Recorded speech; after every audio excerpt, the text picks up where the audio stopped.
Big boss 15 में इस weekend के वार उमर रियाज के एविक्शन के बाद जहां रश्मि देसाई इस घर में बिल्कुल अकेली हो गई है, वहीं उमर के जाते ही घर में हुए नॉमिनेशन टास्क में जहां रश्मि और तेजस्वी ने एक दूसरे के चेहरे पे कालिक पोती, वहीं करण ने भी ये कहते हुए कि रश्मि कभी तेजस्वी को फिनाले में देखना नहीं चाहती थी, उनके मुंह पे कालिक लगाई। जिसके बाद देर रात रश्मि देसाई अपने बेड पे बैठे हुए उमर उमर चिल्लाती है।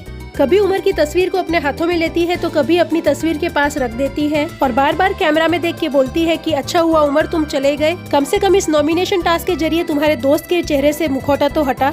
अब मुझे लगता है कि करण तुम्हारा कभी दोस्त था ही नहीं, उसने सिर्फ तुम्हें ही नहीं बल्कि मुझे भी यूज किया है। हाँ उमर, उसने दोस्ती के नाम पे हम दोनों का बहुत यूज किया है। जब तक उमर इस घर में था, उमर के चक्कर में मुझे भी इन्होंने नॉमिनेट नहीं किया था। मैं चाहती हूँ कि अब दुनिया वालों को पता चले कि कैसे करण ने मेरा और उमर का फायदा उठाया। मुझे नॉमिनेट करने के बाद अगर करण में थोड़ी भी खुददारी होगी तो वो मेरे पास आएगा, और अगर नहीं आया तो मैं समझ जाऊंगी कि वो कितना मतलबी है। फिर रश्मि देवो से भी कहती है कि अब मैं समझ सकती हूँ उमर पे कितना प्रेशर रहा होगा। एक तरफ करण और उसकी बंदी को संभाले, उस पे ये भी प्रेशर कि मुझे करण फेवर करेगा या नहीं। मैंने तो एक बार करण से पूछा भी था कि हमारी दोस्ती उमर की वजह से है या तू मेरा सच में दोस्त है, और उसने कहा था कि मैं तेरा दोस्त हूँ। लेकिन अब मुझे लगता है कि करण को उमर की ज्यादा जरूरत थी, उमर को कभी उसकी जरूरत थी ही नहीं। मेरे से जितना हुआ मैंने करण के लिए किया, किसी अलायंस के लिए नहीं बल्कि दोस्ती के लिए। उमर और तेजा से ज्यादा मैंने करण का साथ दिया है। तो व्यूअर्स, आपको बता दें कि मंडे एपिसोड में होने वाले नॉमिनेशन टास्क में रश्मि और Abhijit ticket to finale race से बाहर हो चुके हैं। उनका वीआईपी स्टेटस छिन गया है और वहीं करण, तेजस्वी, शमिता और राखी अभी भी वीआईपी है। तो व्यूअर्स, क्या रश्मि का करण पे ये इल्जाम सही है कि करण ने रश्मि और उमर का यूज किया है,